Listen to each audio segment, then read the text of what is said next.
ទេម៉ានពីក្តាប់3ទេម៉ានអាហ្នឹង30លេខ3លេខ0ណាម៉ានអាហ្នឹងមួយជើងឲ្យថែម30ជើងទៀត30ដៃកំណត់សំណើចតែសើចមិនចេះរីស្ងួន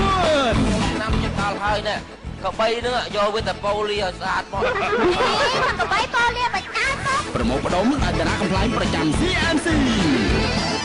តែគេអត់ចេះផ្លុំខ្លីដោយបងប៊ូមេចេះមិននេះចេះដែរចេះអូបងបាយគូគាត់ពីបងប៊ូនឹងផ្លុំ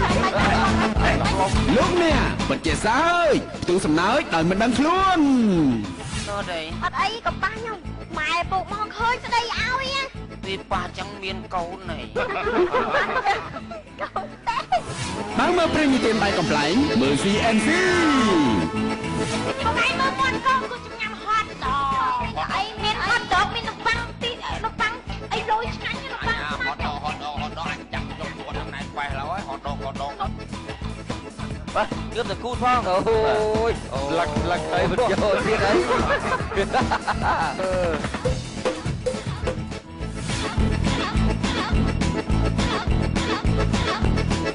សំណើចប្រចាំថ្ងៃផ្សាយជូនទស្សនារៀបរាល់ថ្ងៃច័ន្ទដល់ថ្ងៃសុក្រវេលាម៉ោង8ដល់ម៉ោង8:30នាទីយប់